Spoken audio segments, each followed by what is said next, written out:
Okay, so good morning, everyone. I'm here with Capitalist. Hi, Cap. How are you? I'm good. I'm good. Yeah. So this is a blissful morning for me because I have a chance to have a talk with you regarding DPCSEA and everything related to Dota 2. So this is the second week you are here in Malaysia. How is your feeling? I'm enjoying it. We only work 3 days a week, so I have 4 days off. So it's more time off than I like. I like to work as much as possible whenever I go to events, but so it's more time off than I want. But it has given me a chance to be honest, I'm not really much of a tourist. I figure anything that I want to see, I can find on Google. But I have gone around to a couple of restaurants and had some food, so that has given me a chance to do that. And then the only other thing that I've really done is I've signed up at a local MMA gym for some lessons. So I walk about 25 minutes to get there, so I see a little bit more of Kuala Lumpur, but that's kind of all I do. To be honest, I'm a bit of a homebody, and when it comes to events and stuff, I usually just stay in. But I've seen a little bit of Kuala Lumpur. I've been here a few times, and Malaysia's nice. I like it.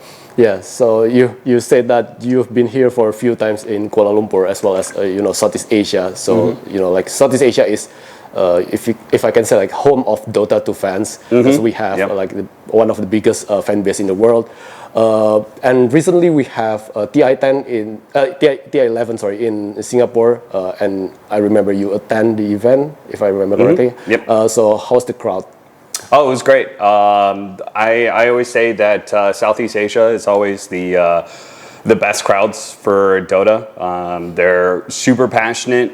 And well, C fans haven't been doing the greatest lately, so maybe that's part of the reason. But I do feel like C fans are usually like relatively agnostic when it comes to like who they support.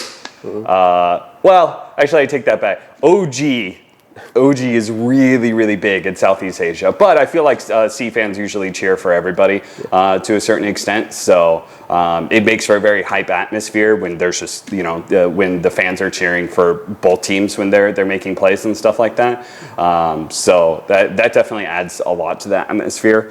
The only crowd that really can possibly compete with Southeast Asia when it comes to my experience anyway. Is Birmingham. Birmingham is not nearly as passionate, but I don't know, it's something about the British fan culture and like all the chants and stuff that they do. They're very fun. They're a very fun crowd to interact with, but nobody beats Southeast Asia on just raw passion. So I always love coming to events here. Yeah. Speaking of Southeast Asia, we know that Bali will be the home of the last major of the season. How are you feeling when Bali got selected? I actually went on vacation to Bali after Singapore. It was the first time I've ever done a tropical vacation and anything like that. And Bali was nice. There were some things I didn't like about Bali. I'm sure anybody who lives anywhere in that area can attest. Traffic is terrible there. That part's not super fun. That wasn't super enjoyable, but a lot of the nature and a lot of areas around are really nice. So I'm looking forward to, if I get invited, going back to Bali. Yeah. So. Because this will be the second fourth event that will be had in Indonesia. The first one was GSC Minor, that we know what's going on over there, because I was there too as observer actually.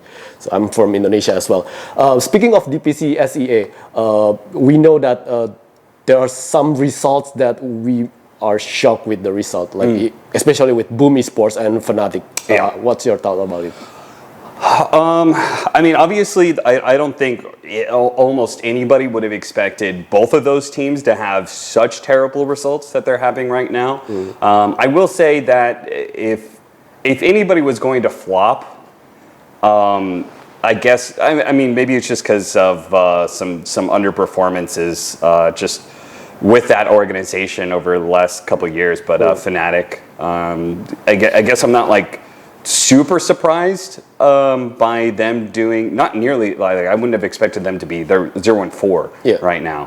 For clarification for anybody who's wondering what time could be the Fnatic comes back and they're 3-4 and people are watching this and are like, what are you talking about? Right now it looks like Fnatic could get relegated to lower divisions. So that's pretty intense. Boom, I definitely didn't expect. I was a pretty big Boom fan last year. When I started watching their roster when they still had Tino on it, I remember thinking that like just watching that roster, I was like, man, these guys are like really good, and some of the things that they're doing drafting wise with Mushi really impressed me. So I was like thoroughly impressed by Boom, and I was big fans, but towards the end of the season, I just didn't really have high hopes for them at TI.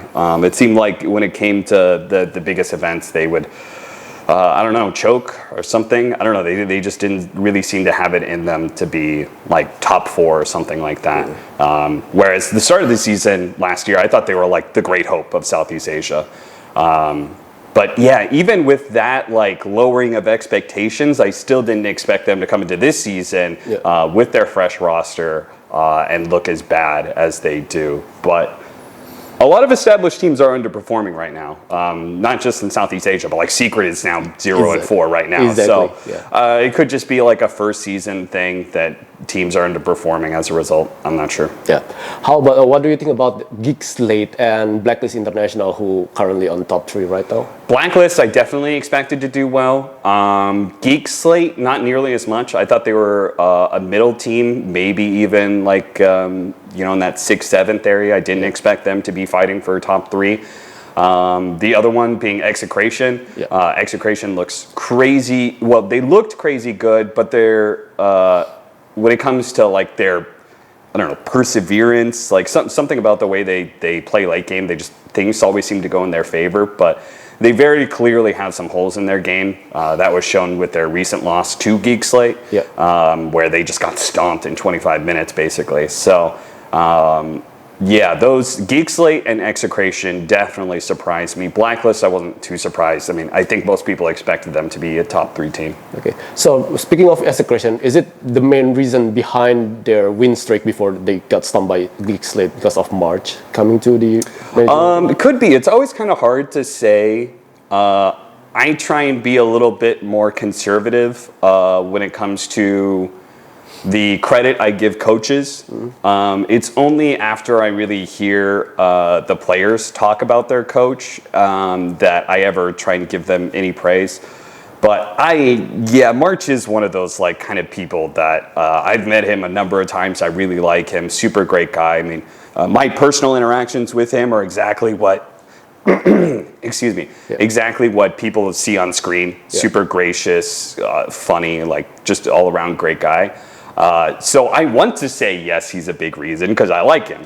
That being said, I don't actually know for certain. That would be more on the players, but I do hope he's the reason. I do want him to be successful, and it seems like he's given these players a direction of some sorts. And I would say that when it comes to maybe I can't say that. I was going to say maybe like laning phase is not something that like coaches have as much control over, but different coaches, I know different coaches do different things. So I don't know. We'll just see how they improve. I think that is probably the true test of a coach, is not necessarily where you start, but where you finish, right?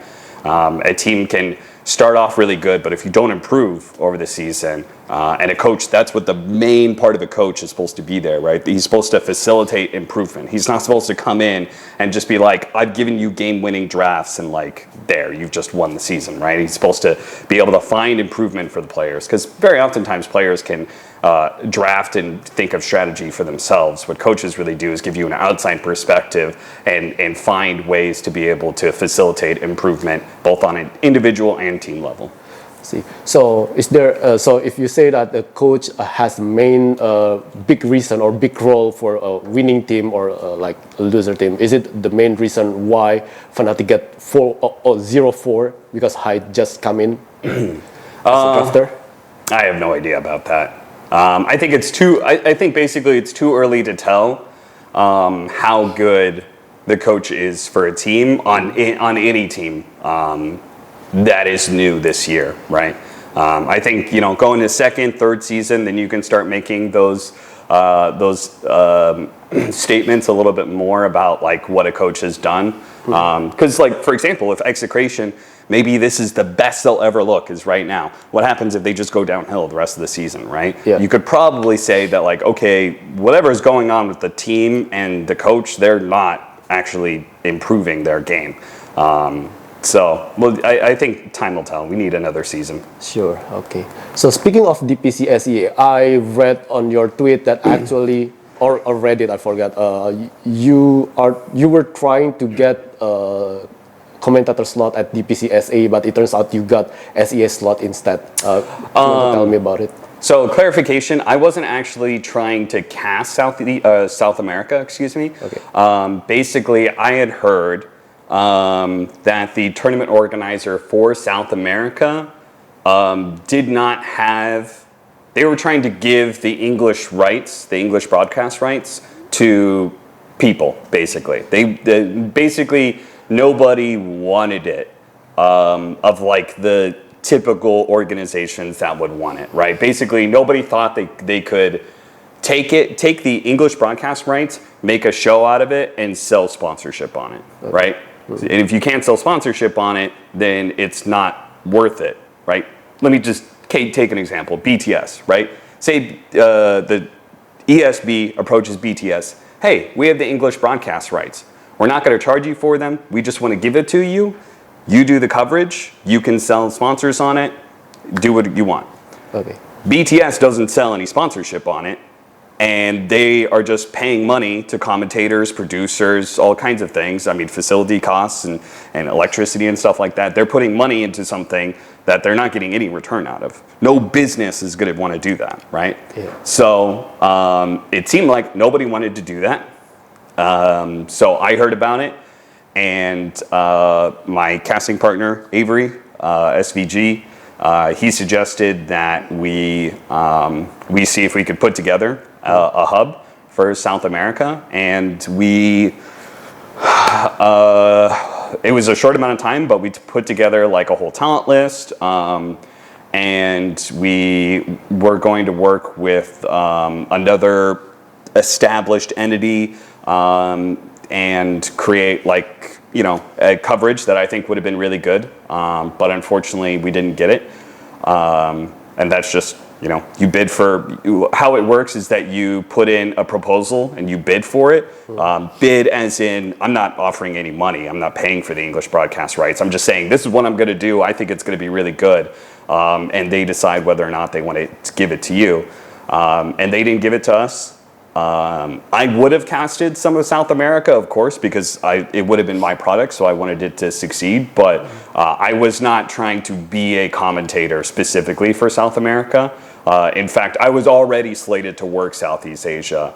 I just figured, especially with the downtime that I have here, that I could work behind the scenes and make a broadcast for South America, for English broadcast for South America work. I see. So it's clarified already that you were bid for the South America, but it turns out that you were not selected to broadcast the South America, so you fly to Southeast Asia instead for casting the SEA. Well, I mean, I was always going to fly to Southeast Asia. I could have worked here. Like, all I would have done was basically hired a producer.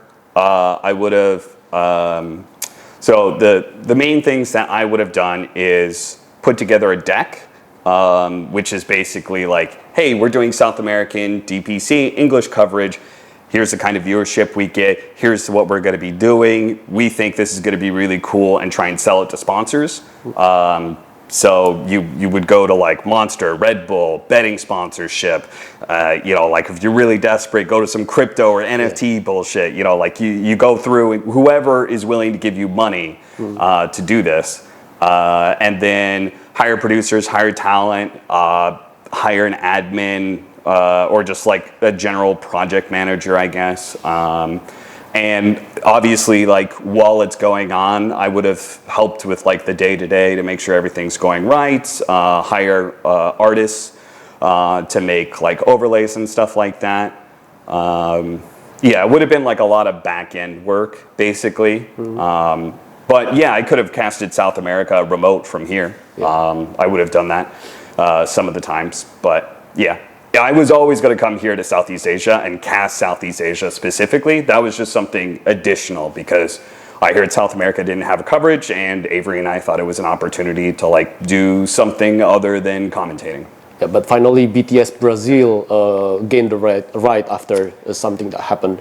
Yeah, I don't really know what's going on with that. To be honest, there seems to be like 5 different people covering South America now. Yeah. BTS Brazil was not the ones who got it. The ones who got it were European Pro League. Yeah.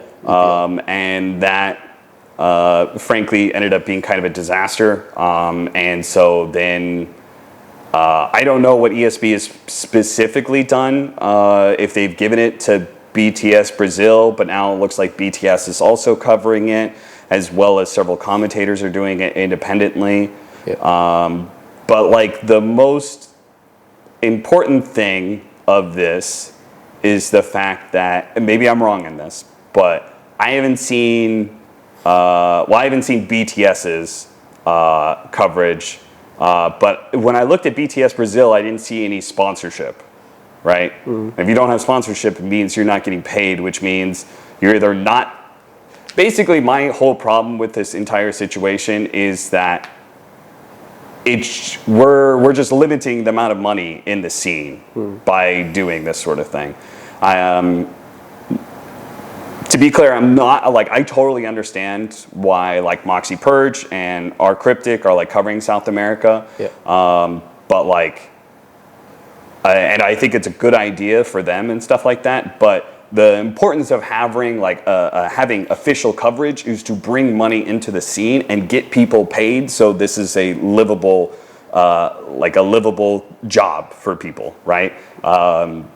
Instead of, I mean, you can go like the streamer route and just like subsist off of what like fans basically want to give you, whether it's subs or donations and stuff like that. But I do think a more viable and long-term healthy esport, has official coverage where you work with businesses, they give you money, you give that money to talent to work the jobs, and it becomes a little bit more stable, the entire thing. So that's my only problem. I didn't really care about us getting passed over, but my biggest problem with the whole situation is that I think we could have sold sponsorship on it, and yeah, maybe I would have made a little bit of money, but like what was more important for me was to get other people paid for their jobs, because I think that like I work in this ecosystem, I want it to be as healthy as possible, Just like I want Dota to do well, both because I love the game, but also because it's my job. So like the healthier Dota is, the healthier my job is. So like if I can get other people paid good rates for the work that they do, that's important for me, because I would want other people to do the same for me. Speaking of the services and the treatment from the TO actually, so since we already in Southeast Asia, in Malaysia for 2 weeks, what do you think about the ePulse treatment for the talent, especially for yourself? So I've only worked with ePulse. I think I've only worked with ePulse like some online stuff, maybe some qualifiers or something like that. I think this is the first time that I've worked with ePulse on a bigger project, especially like a LAN environment, I think. I've met some of the ePulse guys before. Ironically enough, I think I met them at a GESC. So an event that I didn't get paid for, but I don't think they were involved with that at all. I just happened to meet them there. But this is the first time I've worked for ePulse in like, I think, any serious consideration, and it's been really nice.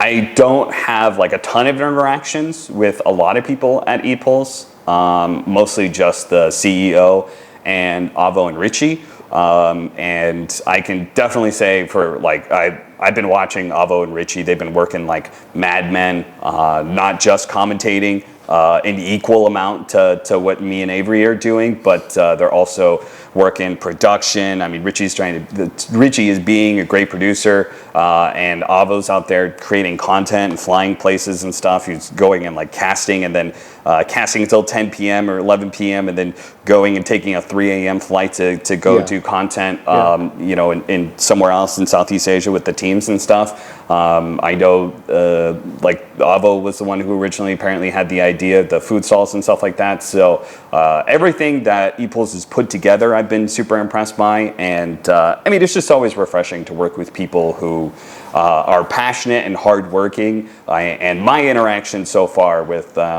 have been mostly with Avo and Richie. So and they're both very passionate, very hardworking. So it's been great. I've really enjoyed working here. I see.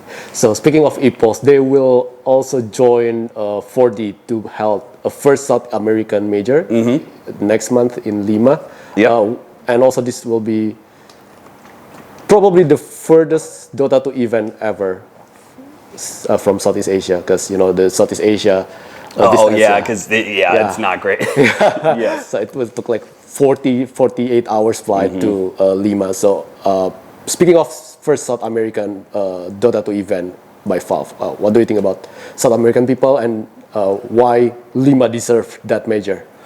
Yeah, I think South America was like they were very obviously the region that had missed out on having any official event. And I know that there have been talks about doing stuff in South America before, but maybe it's just because the connections and infrastructure wasn't there within esports. You know, like in some ways you want to know and have business partners in the areas that you're going to be working, right?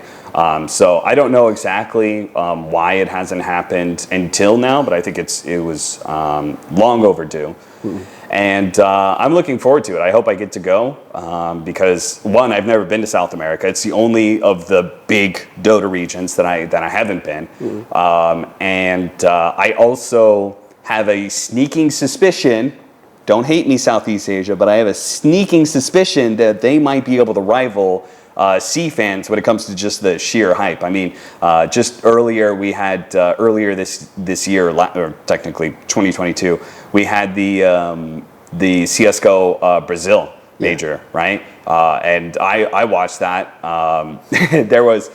There were some problems there for sure, but like you can't really beat when the fans were there in the stadium, and you know that passion that was coming out was super infectious. So I expect to see a very similar thing for Lima.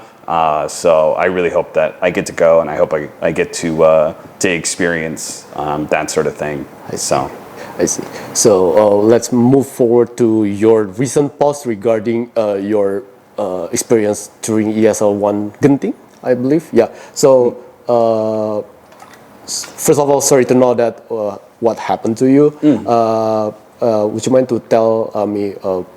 I read that you put some details that you have. The organizer have to put diapers when you casting. That's the line that I remember. But how big the impact was, or how big the impact is? Okay, so for anybody who hasn't read this, so I have two chronic diseases. I have a chronic liver disease called PSC, and I have a chronic colon disease called ulcerative colitis. They are connected. So I had the liver disease first, and the liver disease causes the colon disease. So yeah, I've got that. Basically, it's there is no cure, so it just kind of like will progressively get worse over time. Over time, and it flares up sometimes. And I had a particularly bad flare up leading to ESL 1 Malaysia.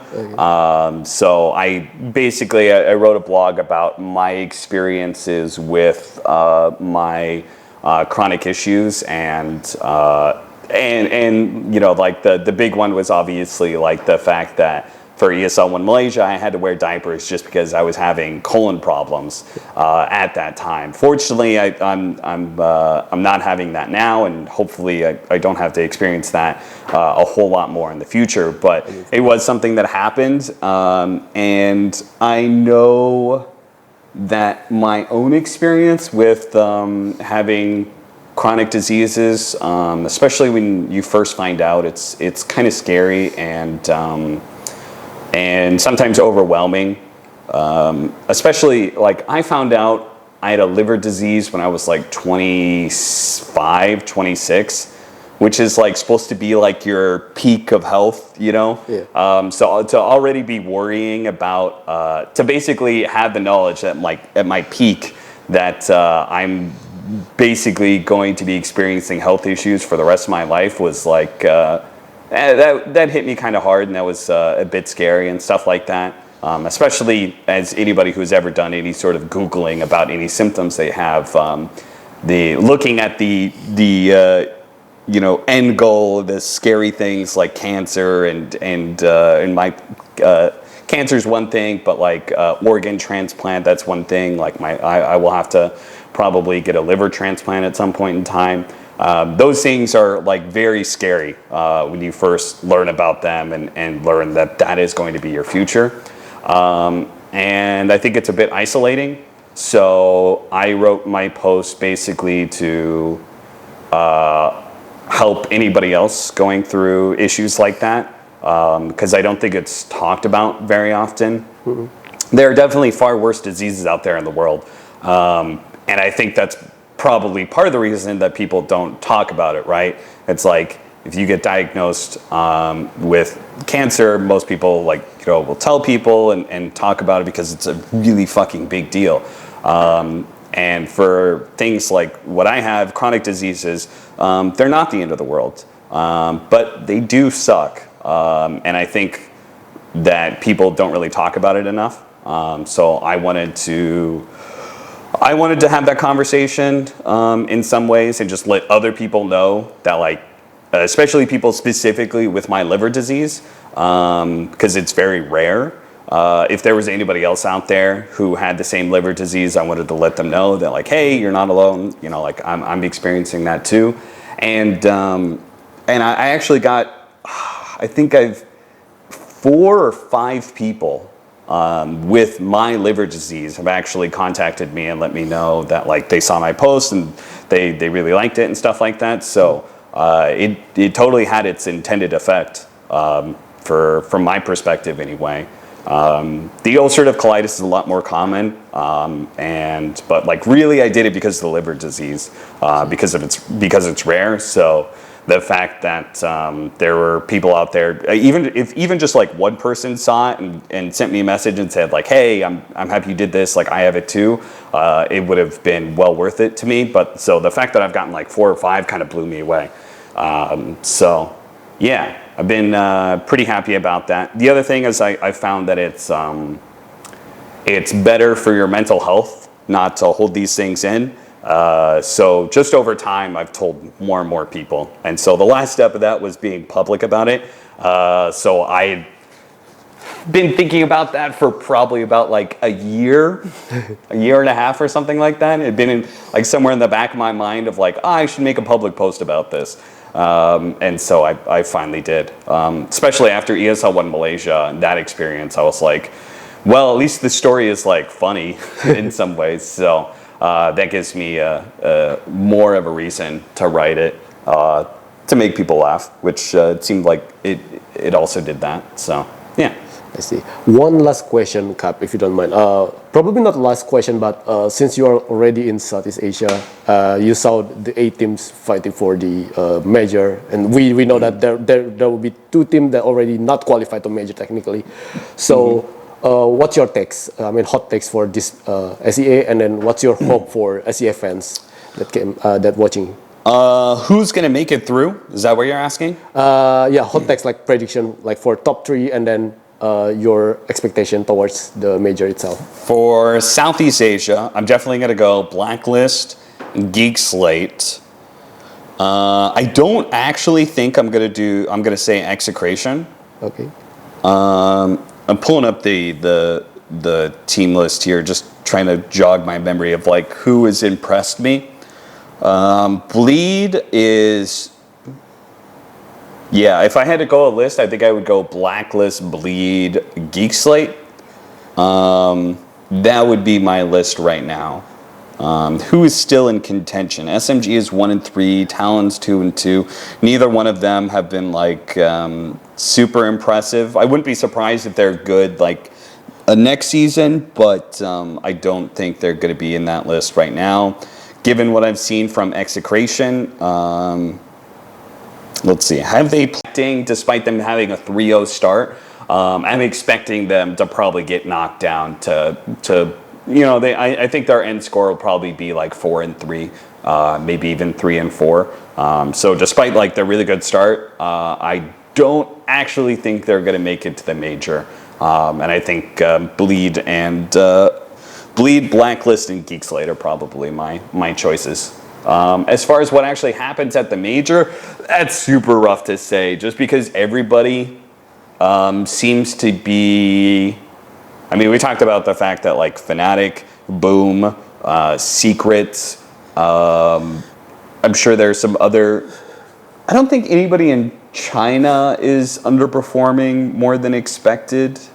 Like the bottom two teams are maybe who they should be. But it does just seem like there are some underperforming teams in general. And I think the first major of the season is always a bit rough. I think I usually feel like the first major or the first big tournament of a new season, there is like some underdog team or just not the favorites go through and do pretty well.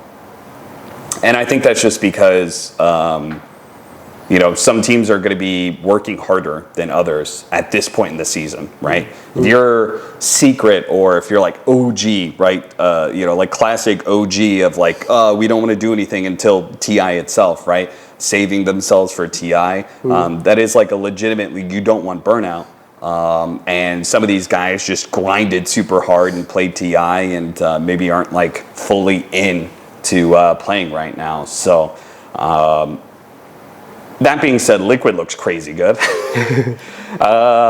Some bad TI performances, but really, if you look at just tournament placings, they're one of the most consistent top placing teams in the world, even if they're not getting first place, you know, at all. But like consistently second or third is like crazy impressive. So that's another team that I probably expect to be pretty solid. The new EG, I expect great things from them. I mean, I said before, both South American teams were still in TI. I said I wanted to see a world where Pakaz and Whisper were on the same team. So I have extremely high expectations from them, especially given the fact that it's in Lima, Peru. I hope that they do really well at that event. So yeah, I would expect great things out of them. Southeast Asia has been, as far as Southeast Asia at the major and how they'll do, I mean, to be honest, Southeast Asia is like really been disappointing. And I know a lot of C fans can feel me on this one, that I think for whatever reason, like within the region, it always feels like it's very competitive and like that it's like a super deep region that's super fun to watch, and you want these teams to do well. And then we just haven't. Like I watched Dota back in the day, you know. Like I watched, what was their name? I'm thinking Zephyr. Zephyr, not Zephyr, but Zenith. Like TI third place. Was it Zenith or something like that? Anyway, there was a Southeast Asian team that got third there. Orange. Was it Orange that got third at TI2? You know, like Southeast Asia, back when I watched like Dota 1, they were like outside of obviously China, like Southeast Asia were kings of Dota. And And you know, I went into Dota 2, and Southeast Asia was a strong region competitively and repetitively. But yeah, it's just been disappointing international performances by seed teams. And every year I feel like, oh, this is the year that like you know, I was like, boom will do it this time. Boom will get like a top 4, top 3. You know, at TI, and Southeast Asia will be back on track when it comes to international performances. But they didn't do that. You know, I'm going to keep up the hope that maybe this year is the year that C becomes dominant in international, because I do think there's a ton of talent here, and there's a ton of like the depth of the region. It's a very deep region. I mean, I come from North America. We've got like 2 teams at best. Yeah. So to have like 6 teams easily being like all within striking distance of each other is super fun to watch. But whatever happens, just you go outside. We have these international lands, and these teams seem to underperform. So still hoping that that'll change, maybe with the prevalence of like more and more coaching coming in. Maybe that sort of thing will help, more experience. I don't know what it is exactly, because the skill is there, the talent is there. There's no doubt about that. So I just hope that this year C shows up, but I'm not holding my breath that a C team is going to win the Peru major, but I do hope it happens. I see. So last question, probably, because I already asked what a fans asking as well, actually. So what's your hope for SEA fans? What's my hope for SEA fans? I mean, speaking of the fan is passionate for Dota 2, what's your hope for them? Like you know, the in-game itself sometimes is kind of toxic or something like that, but the fans are passionate. They willing to watch from to anywhere in the world. So and also the online chatter as well. So what's your expectation or hope for them? What's my impression? Yeah. I mean, C fans are great. I don't mind the toxicity in game. I will just say that. I don't care about that. I actually like playing in the C region over playing in NA, because like no matter how much shit is being talked, like at least people are still playing the game. I can mute people and like people are playing Dota. You know, maybe they're not cooperating, but like they're trying. They're still trying to win. Everybody wants to get their MMR. I appreciate that, and I'm a shit talker myself. So like I don't mind. Like you talk some shit at me, I'll throw some back. Like I don't give a shit. I think it's kind of fun. It gives more stakes and personality to your games. Like I remember far more of my C games, a higher percentage of my C games than any other region, because you know, like just like all chatting and talking some shit, like it creates something unique that like I remember as a result. You know, like some guy talks shit about me or something like that, and then you know, like we win in the end. Like that feeling is amazing. You know, and then maybe he talks shit and we lose, and he keeps talking shit, and then I mute his ass, or you know, or maybe I hit him with like a good zinger that you know, like I feel good about or something like that. You know, like I like those sort of things. That is fun for me. I don't really take it too personally. So I enjoy pubs here. I could do without as much toxicity when it comes to talking about the teams and players. That part gets a little much for me sometimes. But that's because like I have a more personal relationship, I guess I would say, with the players. So I understand people seeing people on screen and like not necessarily like it's hard to treat people on a TV screen as like human in some ways. So I get that. I get to see them as people in real life. So but yeah, that is the only toxicity that bothers me. But pub toxicity, I'm totally fine with that. I have fun with it, and I really enjoy coming to Southeast Asia. I always enjoy meeting C fans. As you said, they're kind of they're everywhere. They're willing to watch any kind of Dota. They'll like there's a reason that that like C memes or another region like India, you know, like you know, the what is it? They take player name and then like just create an entire like fake story about them that's like they were raised in the streets of India and like their team name means something else or something like that. Like those sort of the reason why they're prevalent everywhere is because C fans and Indian fans are watching all the regions. I mean, I know on my personal stream I have like fans from C coming in and saying hi all the time. So I always really enjoy it. So much love to all the C fans out there. You guys are, I would say, the backbone of Dota 2, especially given the seeming decline in China. Especially, it seems like C is all the more important that C fans stay passionate about Dota. So I see. It is a pleasure, Cap, to have a talk with you. It's a long talk, discussion, and I understand why you love Southeast Asia fans. You love the SEA scene. So I wish you all the best, and I wish you have a better health after this, because you know that you say that there is no cure at the moment. So I wish speedy recovery as well. Thank you. Yeah, and also one last text. I remember you during TI9, if I remember correctly, you threw some like water. There you go. Yeah. Is it like kind of like spontaneous or? I'll show you. Sure. So here's what I do. When I'm commentating, I'm talking like this, right? I'm moving my hands around a lot. And I found, this is actually a technique in public speaking, that if you take something and you hold it, there's something about it that helps articulate your thoughts. Like the brain to mouth connection works better when you're holding something. Now this could be total pseudoscience, and there may be zero science behind this whatsoever. Maybe I just heard this and I believe it, but you know, that's the funny thing about, what is it, placebos? That's the funny thing about placebos, is that they do work. So I find that holding something helps a lot. So I also drink a lot of water, as you can see, because I talk a lot.